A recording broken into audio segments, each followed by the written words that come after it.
Então, vou falar um pouco sobre boas práticas de manutenção e também de manufatura de uma maneira mais rápida. Boa tarde, já falamos há muito tempo, né? Então, vou falar um pouco do escopo de alguns trabalhos que eu tenho feito de análise de manutenção, que é o Maintenance Assessment, que eu tenho feito em diversas empresas, inclusive na Gates Pharma.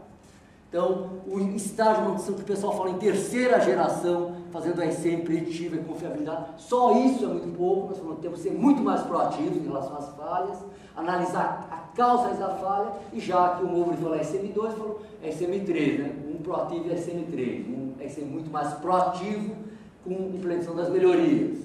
E as redes, né? Para ter um nível de manutenção classe mundial. Missão, todos já falamos, e dos nossos desafios de curso de inovação tecnológica, e sendo reconhecida como a melhor área de manutenção do nosso segmento, ou que nós somos benchmark em manutenção no Brasil e no mundo, ou do grupo ArcelorMittal, ou do grupo 3E. E vários de vocês já são, não só de manutenção, mas também de manufatura. Isso é muito importante. O Brasil hoje exporta processos, gente profissionais, né, e de grande gabarito. Então, como melhorar só 2, 3%? Por que não fazer a cada 8 horas, 2, 3 dias para e falar, a 30, 45 dias não para, né? Fazer melhorias substanciais. Saber onde estamos e onde queremos chegar dentro do trabalho do planejamento estratégico e de alguns pilares de excelência de manutenção.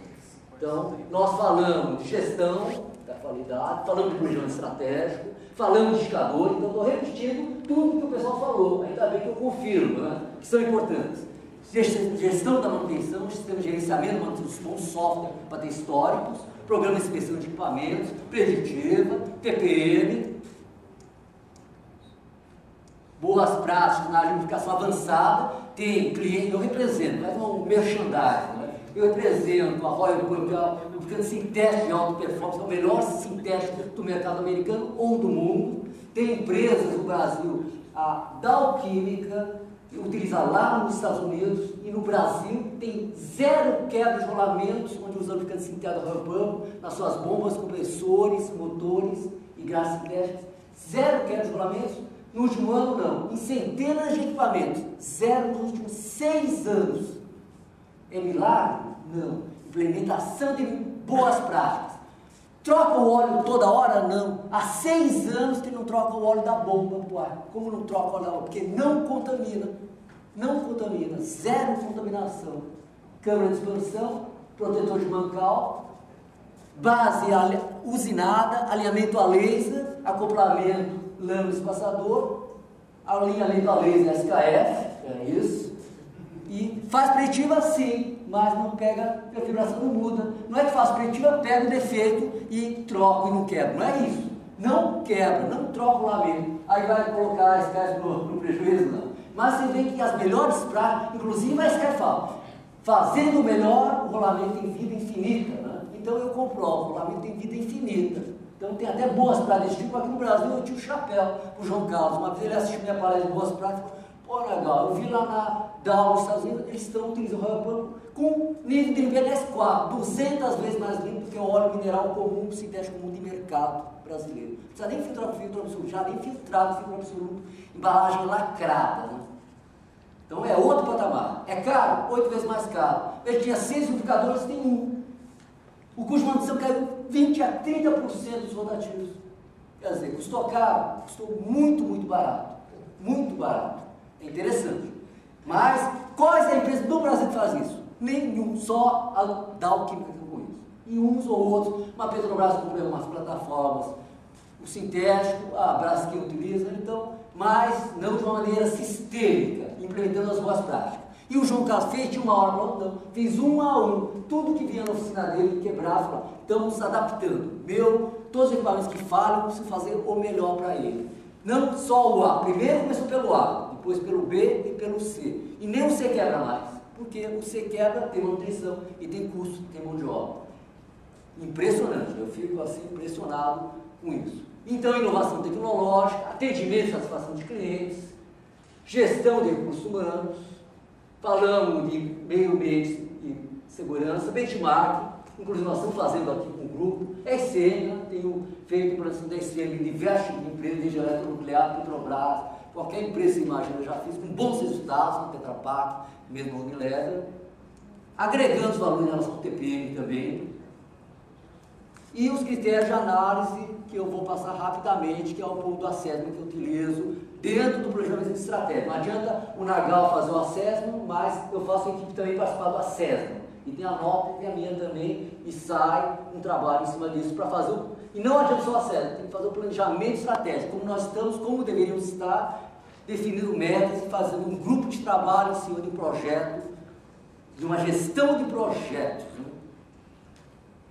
Levantamento de como estão os indicadores da unidade industrial, vou passar rapidamente, a análise macrográfica que eu chamo, que é o primeiro retrato inicial, e os questionários detalhados de cada campo, são 14 campos, né, que foi a minha dissertação do mestrado na Poli, né, e o planejamento estratégico. Um pouco do TPM, aí vou passar rapidamente eu só agreguei confiabilidade, supply chain que a própria Unilever já agrega, né? Estou falando de quase 10 a 12 pilares. Né? Aqui eu vou passar rapidamente, OE, todo mundo viu, OP, perdas também, não vou repetir, acho que falando, alguns trabalhos, daí está no CD, então para você ler com mais calma, alguns trabalhos, quando eu fui fazer um curso de TP, pela JTP no Japão, visitei vários unidades industriais, a Nissan, a Idemitsu, a Toto, e com resultados fantásticos, né? Então, o número de melhorias implementadas são fantásticos. Vocês podem depois ler com mais calma o número de alguns exemplos do Japão, né? Eu sou o único que fez o relatório. O pessoal participou do curso, o pessoal pegou meu relatório e replicou. Falei, não tem problema, né? Mas tinha que fazer, né? E era obrigado a fazer. Né? E era importante, né? E eu anotei tudo, né? Era o cara que anotava, né?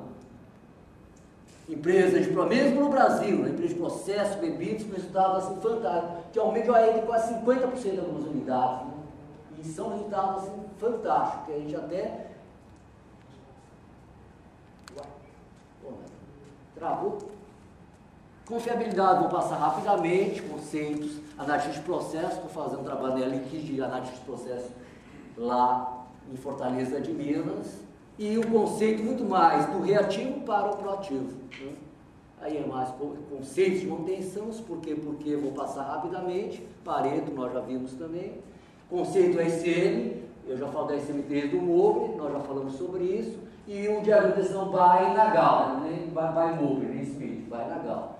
Falha oculta, toda falha que não é evidente ao operador pode afetar a segurança do ambiente, com a produção de qualidade e consequência operacional. Então é importante entender, primeiro você tem falha oculta.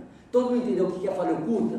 Principalmente sistemas de alarme e segurança e de equipamentos ou de produção de qualidade. Por exemplo, um simples pressão de óleo de uma mineradora de moinho de bola, se não funcionar quando falhar a simplificação, você arregaça o mancal, né?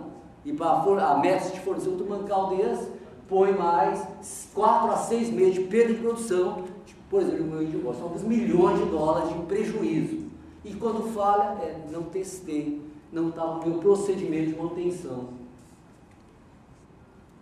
E a caixa que o pessoal desce aqui na falha oculta, sim, não, por exemplo, no tradicional a pergunta é indireta, quando é não, é sim, quando é sim, é não, aí confunde. Então a gente simplificou o processo. Né?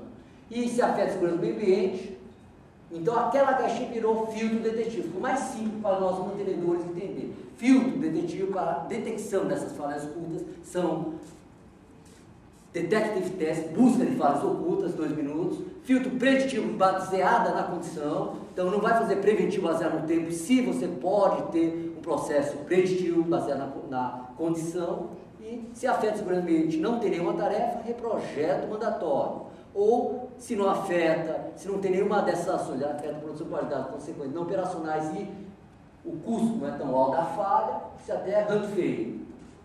Isso é o básico. Agora, o que o pessoal da ensino clássico esquece precisam entender qual a causa da exaustão. Não adianta você montar o rolamento e tem falha de contaminação e simplesmente a preditiva pega e troca o rolamento. Ou, no caso da Unilever, mostrou tinha contaminação de água e não estava trabalhando na vedação desse sistema. E foi bom ter feito isso.